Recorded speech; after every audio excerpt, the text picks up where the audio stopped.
Syllabus लेके आई हूँ home science subject का। आशा करती हूँ आप सब घर में होंगे, अच्छे होंगे और स्वस्थ होंगे। तो आइए देर ना करते हुए हम अपने टॉपिक के तरफ चलते हैं और आपको होम साइंस सब्जेक्ट के बारे में या सिलेबस के बारे में कम्प्लीटली यहाँ पे बताएंगे कि कितने नंबर का कहाँ से कौन सा कंटेंट आता है और कैसे बेहतर तैयारी करनी है। तो आइए हम चलते हैं अपने टॉपिक की तरफ।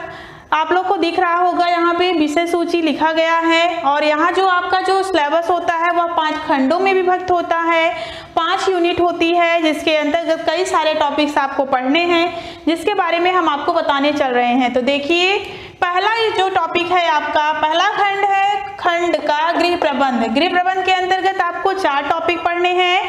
पहला है गृह विज्ञान के तत्व एवं क्षेत्र। कहने का मतलब है कि गृह विज्ञान के ऐसे कौन कौन से तत्व हैं और इनके क्षेत्र, किस किस क्षेत्र में गृह विज्ञान का प्रयोग किया जाता है, इसके बारे में अध्ययन करेंगे। उसके बाद सेकंड हमारा आता है गृह व्यवस्था और गृह और परिवार में संबंध। गृह व्यवस्था का मतलब है हम घर में और एक परिवार में कैसे संबंध बनते हैं, इसके बारे में गृह विज्ञान के अंतर्गत अध्ययन करेंगे। जैसे एक बालिका होती है, कभी बालिका होती है, कभी गृहिणी बन जाती है, कभी किसी की भाभी, मामी, चाची। तो इन सब के बारे में जो गृह विज्ञान है, गृह व्यवस्था है, वह एक व्यवस्था ही नहीं बल्कि 2 परिवारों का आपस में मिलन और संबंध के बारे में भी हमें अध्ययन कराता है। हमारी थर्ड यूनिट है कार्य व्यवस्था। कार्य व्यवस्था जैसे आप लोग जानते होंगे आज बहुत सारे ऐसे आधुनिक उपकरण हो गए हैं जिनके माध्यम से हम अपने कार्य को बहुत ही सरल तरीके से कर सकते हैं। जैसे घर में रेफ्रिजरेटर हो तो हम बहुत अच्छे से सब्जी को संरक्षित कर सकते हैं, हमारे घर में वॉशिंग मशीन हो तो हम कपड़े को बेहतर ढंग से धुल सकते हैं, मिक्सी हो तो बहुत जल्दी हम मसाले को पीस सकते हैं, ग्राइंडर हो हमारे घर में तो हम जूस बहुत अच्छे से निकाल सकते हैं अगर जूसर हो तो कहने का तात्पर्य है कि ऐसी बहुत सारे और किन समय में कौन से कार्य करने चाहिए, अगर हम उसको एक व्यवस्था बना लेते हैं कि इतने समय से इतने समय तक हमें यह कार्य करना है, उसकी एक रूपरेखा तैयार कर लेते हैं तो हमें कार्यों को करने में सरलता होती है और हम अपने समय का सदुपयोग भी कर सकते हैं। फिर हमारा नेक्स्ट टॉपिक आता है गृह अर्थव्यवस्था, परिवार की मूलभूत आवश्यकताएं। गृह अर्थव्यवस्था मतलब जो घर की इनकम होती है, घर को कैसे चलाना होता है और हमारे परिवार की कौन कौन सी मूलभूत आवश्यकताएं हैं। जैसे हमें रहने के लिए आवास की आवश्यकता होती है, पहनने के लिए कपड़े की आवश्यकता होती है और खाने के लिए भोजन की आवश्यकता होती है। यह हमारी 3 मूलभूत आवश्यकताएं। सबसे पहले तो हमें रहने के लिए आवास चाहिए, क्योंकि अगर आवास नहीं होगा तो हम रहेंगे कहाँ, और कपड़े नहीं होंगे तो हम पहनेंगे क्या। तन को ढकने के लिए हमें कपड़े के, और बिना भूख तो सबको लगती है तो खाने की आवश्यकता होती है। तो ये तीनों हमारी मूलभूत आवश्यकताएं हैं। इसके बाद भी हमारी बहुत सारी आवश्यकताएं हैं, जैसे हम मनोरंजन के लिए बहुत सारी चीजों का उपभोग कर सकते हैं। जैसे हम टीवी देखते हैं, गेम खेलते हैं, घर में खेलते हैं, भोग विलासिता की वस्तुओं को यूज करते हैं। तो कहने का मतलब है जैसे जैसे हमारी इनकम बढ़ती जाती है वैसे वैसे हमारी आवश्यकताएं भी बढ़ती जाती हैं। फिर हमारा सेकेंड यूनिट आता है स्वास्थ्य रक्षा। स्वास्थ्य रक्षा आपका जो आता है 15 नंबर के कंटेंट आते हैं। इसमें आपका पहला जो है वो है स्वास्थ्य एवं व्यक्तिगत स्वास्थ्य। कहने का मतलब हम अपने व्यक्तिगत स्वास्थ्य को कैसे अच्छे से रख सकते हैं, व्यक्तिगत स्वच्छता क्या है, और व्यक्तिगत स्वच्छता के अंतर्गत ही हमारा स्वास्थ्य आता है। जब हम स्वच्छ अपने आप को रखेंगे तभी हमारा स्वास्थ्य अच्छा होगा, और हम अपने व्यक्तिगत स्वास्थ्य को किस प्रकार से बेहतर बना सकते हैं इसके बारे में अध्ययन करेंगे। उसके बाद हमारा नेक्स्ट टॉपिक आता है आहार एवं स्वास्थ्य। आहार एवं स्वास्थ्य का मतलब आहार का सीधा संबंध हमारे स्वास्थ्य से होता है, क्योंकि हम जैसा भोजन ग्रहण करेंगे उसी प्रकार से हमारा स्वास्थ्य होता है। तो इसमें हम विभिन्न प्रकार के आहार के बारे में पढ़ेंगे। जैसे हमारे भोज्य पदार्थ होते हैं, कुछ प्राणीजन्य होते हैं, कुछ वनस्पति जन्य होते हैं, तो इनके बारे में हमें अध्ययन करना है। फिर अगला टॉपिक हमारा आता है वायु का महत्व एवं संवर्धन। कहने का मतलब है कि हमारे घर में हम कैसे शुद्ध वायु का प्रवेश करा सकते हैं और कैसे अपने घर की अशुद्ध वायु को बाहर निकाल सकते हैं। जो अशुद्ध वायु होती है हमारी वह हल्की होती है और हमारे ऊपर वायुमंडल की तरफ होती है, तो हम ऊपर वायुमंडल की तरफ उठती है, तो हम घर में एग्जॉस्ट का प्रयोग करके अशुद्ध वायु को बाहर निकाल सकते हैं। खिड़की एवं दरवाजों के माध्यम से हम शुद्ध वायु को अंदर प्रवेश कर पा सकते हैं, जिसके माध्यम से हमारे घर का जो वातावरण होगा स्वच्छ एवं प्रदूषित युक्त नहीं होगा, स्वच्छ होगा और दूषित युक्त नहीं होगा।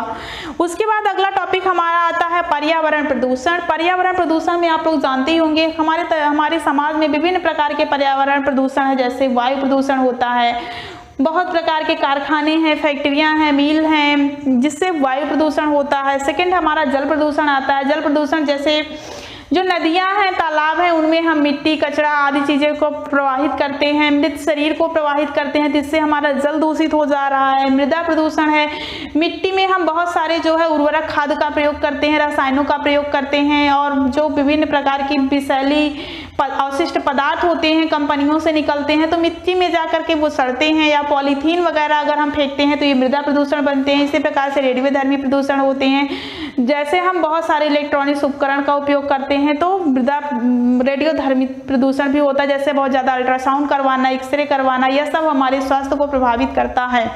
अगला टॉपिक हमारा आता है अशुद्ध जल से होने वाले रोग। अशुद्ध जल से होने वाले रोग बहुत सारे हैं, आप लोग जानते हो। अगर हम अशुद्ध जल पिएंगे तो हम किसी न किसी रोग से पीड़ित हो जाएंगे, जैसे हैजा हो जाता है, पेचिस हो जाता है, टाइफाइड हो जाता है। ये सारी जो बीमारियां हमें गंभीर रूप से घेर लेती हैं या शुद्ध जल के पीने से होती हैं, हमें पता नहीं होता। इसलिए हमें जल को उबाल कर पीना चाहिए या मटके में रखकर जल को स्वच्छ करके पीना चाहिए। कहने का मतलब है किसी जगह हमें जल का सेवन करना है तो शुद्ध रूप से स्वच्छ जल का सेवन करना चाहिए। उसके बाद हमारा थर्ड यूनिट आती है वस्त्र एवं सूत विज्ञान। यह 10 नंबर का आता है। इसके अंतर्गत आप पहला टॉपिक पढ़ेंगे कपड़ों के तंतुओं एवं उनकी विशेषताएं। वस्त्र एवं सूत मतलब कपड़ों के जो तंतु होते हैं वो कई प्रकार के होते हैं, जैसे कॉटन के तंतु होते हैं, लिनन के तंतु होते हैं, रेयान के तंतु होते हैं, डेक्रान के तंतु होते हैं, नायलॉन के तंतु होते हैं, जूट होता है, ऊन होता है। तो विभिन्न प्रकार के तंतु होते हैं जिनके माध्यम से हम कपड़ों का उपयोग करते हैं और उनकी कैसे क्या विशेषताएं होती हैं। हर तंतु की अपनी एक विशेषता होती है, इसके बारे में हमें अध्ययन करना है। उसके बाद हमारा नेक्स्ट टॉपिक आता है कपड़ों के प्रकार तथा मानव जीवन में उपयोग। कपड़ों के प्रकार आप लोग को दिख रहा होगा और समझ में ही आ रहा होगा। जैसे गर्मी आती है तो गर्मी में हमें हल्के कलर के और हल्के कपड़े पहनने चाहिए, ठंडी में हमें डार्क कपड़े पहनने चाहिए जो कलरफुल हो, और सर्दियों में भी थोड़ा मोटे मतलब बहुत उलन कपड़े नहीं लेकिन थोड़ा कॉटन के कपड़े जो मोटे हों उनका उपयोग बारिश के मौसम में हमें करना चाहिए। तो कहने का मतलब जैसे जैसे हमारी ऋतुएं बदलती हैं उसी प्रकार से हमें कपड़े का चुनाव करना चाहिए और उनका हमारे जीवन में क्या उपयोग है। जैसे हम किसी पार्टी में जाते हैं तो अलग प्रकार के कपड़े पहनते हैं, घर में रहते हैं तो अलग प्रकार। जब कहने का मतलब है जिस प्रकार से हमारे घर में तीज त्योहार एवं पर्व होते हैं उसी प्रकार से हम कपड़ों का उपयोग करते हैं, तो इसके बारे में आपको अध्ययन करना है।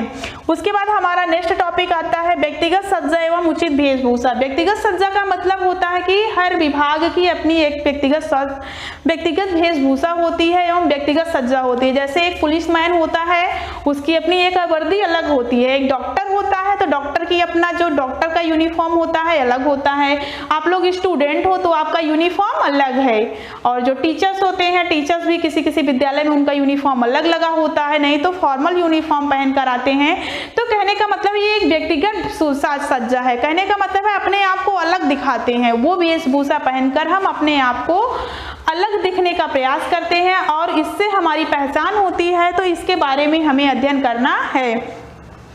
फिर हमारी जो पांचवी यूनिट आती है, चौथी यूनिट जो आती है भोजन तथा पोषण विज्ञान। भोजन तथा पोषण विज्ञान आता है, 15 नंबर का आता है, जिसके अंतर्गत हम पहला टॉपिक पढ़ेंगे भोजन का पाचन एवं शरीर क्रिया विज्ञान। जैसे ही हम मुख में भोजन को निगलते हैं वहीं से हमारा पाचन शुरू हो जाता है, क्योंकि जीभ में टाइलिन नामक लार पाई जाती है जो हमारे भोजन के पोषण में अवशोषित करती है। उसके बाद हमारी ग्रसनी होती है, ग्रास नली होती है, आमाशय होता है, लीवर होते हैं, मलाशय होती है, छोटी आंत, बड़ी आंत। तो इनके माध्यम से कैसे भोजन का अवशोषण होता है और उसके बाद जो अवशिष्ट पदार्थ होते हैं वो कैसे बाहर निकलते हैं, इनके बारे में आपको अध्ययन करना है।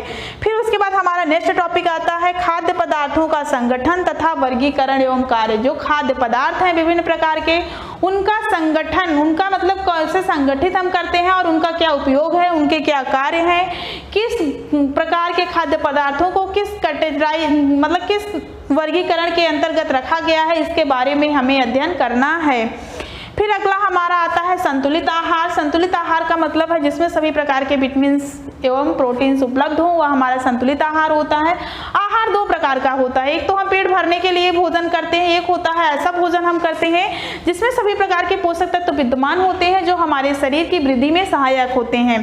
फिर अगला है कुपोषण जनित व्याधियां। कुपोषण जनित व्याधियां का मतलब होता है कि अगर हम संतुलित भोजन को नहीं ग्रहण कर पाते हैं या किसी कारणवश हमारे शरीर में किसी भी तत्व की कमी हो जाती है तो हमें कुछ कुपोषण जनित व्याधियां हो, जैसे लौह तत्व की कमी हो जाती है तो हमें एनीमिया हो जाती है, रक्त अल्पता जिसे कहते हैं। प्रोटीन की कमी हो जाती है तो हमें क्वाशिकोर एवं मैरास्मस रोग हो जाते हैं। अगर हमारे अंदर फैट अधिक हो जाता है तो वो भी एक कुपोषण जनित व्याधियां हैं, क्योंकि हम मोटापे के शिकार हो जाते हैं। तो कहने का मतलब है कि यहाँ पे आप कुपोषण जनित विभिन्न जो व्याधियां हैं उसके बारे में आपको अध्ययन करना है। फिर हमारी 5वीं यूनिट आती है प्राथमिक चिकित्सा एवं गृह परिचर्या, यह 15 नंबर का आता है। इसके अंतर्गत आप जो पहला टॉपिक पढ़ेंगे प्राथमिक चिकित्सा के सिद्धांत पढ़ेंगे, सेकंड आप पढ़ेंगे सामान्य घरेलू दुर्घटनाएं एवं इनसे बचाव, जैसे हमें बिच्छू काट लेता है या हमारे हाथ में चाकू लग जाता है या हम गिर जाते हैं, हमको चोट लग जाती है तो उसका कैसे घरेलू उपचार करेंगे, इसके बारे में हमें अध्ययन करना है। उसके बाद है सामान्य घरेलू औषधियां। हमारे घर में बहुत सारे किचन में ऐसी सामान्य घरेलू औषधियां हैं जिनके बारे में आपको अध्ययन करना है, जैसे जीरा का क्या उपयोग है, हींग का क्या उपयोग है, काली मिर्च का क्या उपयोग है, सौंफ का क्या उपयोग है, अजवाइन का क्या उपयोग है। तो ये सब जो प्रोडक्ट होते हैं वह सब हमारे घरेलू औषधियों में आती हैं। काला नमक आता है, तो इन सब के बारे में हमें अध्ययन करना है। ये सब हमारी घरेलू औषधियां हैं जिनका हम उपयोग करके अपने छोटे मोटे उपचार कर सकते हैं। उसके बाद आता है अगला टॉपिक हमारा तिकोनी एवं लंबी पट्टी। कहने का मतलब है कि हमें जब चोट आ जाती है तो कहीं पे तिकोनी पट्टी बांधने की आवश्यकता होती है, कहीं पे लंबी पट्टी बांधने की आवश्यकता होती है, तो इसके बारे में हमें अध्ययन करना है। फिर अगला टॉपिक आता है गृह परिचारिका के गुण। जो गृह परिचारिका होती है जो एक रोगी का देखभाल करती है, उसके अंतर्गत कौन कौन से गुण होनी चाहिए, क्योंकि रोगी जब काफी लंबे समय से बीमार होता है तो वह थोड़ा चिड़चिड़ा स्वभाव का हो जाता है। तो अगर जो गृह परिचारिका होती है उसके अंदर पेशेंस नहीं होगा, धैर्य नहीं होगा, तो वह अच्छे से उपचार नहीं कर सकती है। तो उसके अंतर्गत कौन कौन सी ऐसी क्वालिटी या कौन कौन से ऐसे गुण पाए जाते हैं, इसके बारे में आपको अध्ययन करना है।